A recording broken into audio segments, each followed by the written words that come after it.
Estudando, eu não sei o que eu quero fazer, eu vou descobrir, como todas as pessoas aqui ainda vão, depois eu vou para uma faculdade, quanto eu vou ganhar, quanto tempo vou trabalhar, como será a minha vida, como eu estarei aos 30 anos. Eram perguntas que eu já me fazia antes dos 17.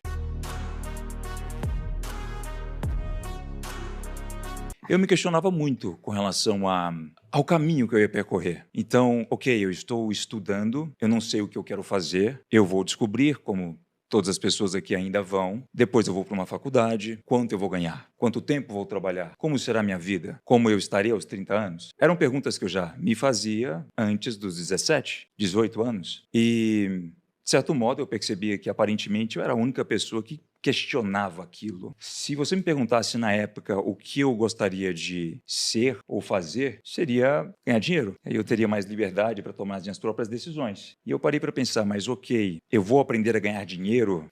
Quem pode me ensinar isso numa faculdade? E se a pessoa vai estar numa faculdade me ensinando isso, como é o estilo de vida dela? Já observando aquilo, eu percebia que não iria condizer com o suposto mentor que eu realmente gostaria de adquirir para chegar nesse objetivo. Então foram acúmulos de diversas coisas. Eu sempre fui mais independente, e eu dou crédito a isso graças aos meus pais, que nunca fizeram questão de me dar sempre o que eu pedia nas mãos e etc.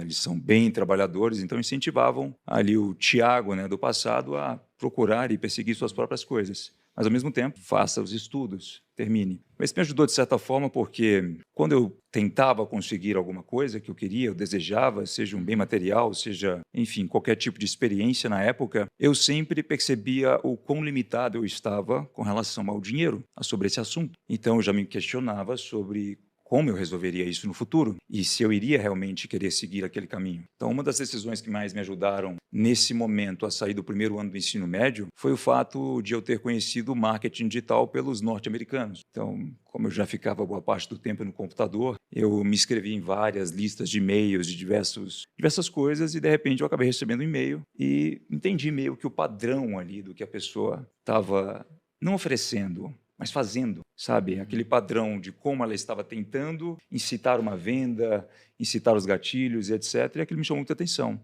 Então eu pensei, tá, eu acho que eu sou capaz, mesmo não tendo tanto conhecimento, de fazer pelo menos uma página, como essa pessoa está fazendo na internet, a partir do meu computador em casa. Então, eu diria que, bom, não dá para ser bom em tudo. No digital nós temos várias vertentes, diversos cargos. Quando eu comecei, eu tive a obrigação de, para fazer o meu primeiro produto funcionar, ter que acabar tocando em praticamente todas as áreas existentes do digital.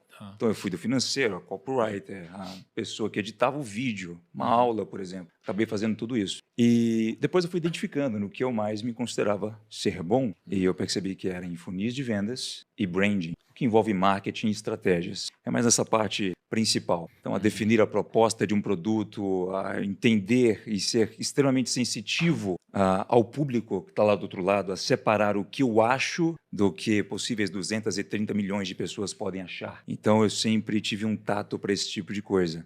Meus 17, ainda 18 anos, a pessoa era um empresário, e eu comecei a falar do marketing digital para essa pessoa e da possibilidade que o marketing tinha de fazer com que aquele conhecimento fosse disseminado em inúmeras cópias, né, diárias.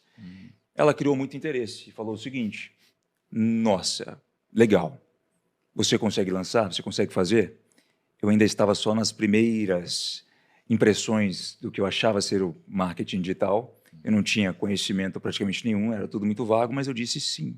Eu só disse sim porque eu sabia que se eu me comprometesse com aquela pessoa, que inclusive era um empresário da minha cidade, eu iria fazer acontecer. Então é aquela famosa expressão de colocar um tubarão no tanque. Foi aí que eu tive que fazer de tudo um pouco, ou seja, o chão de fábrica do marketing digital.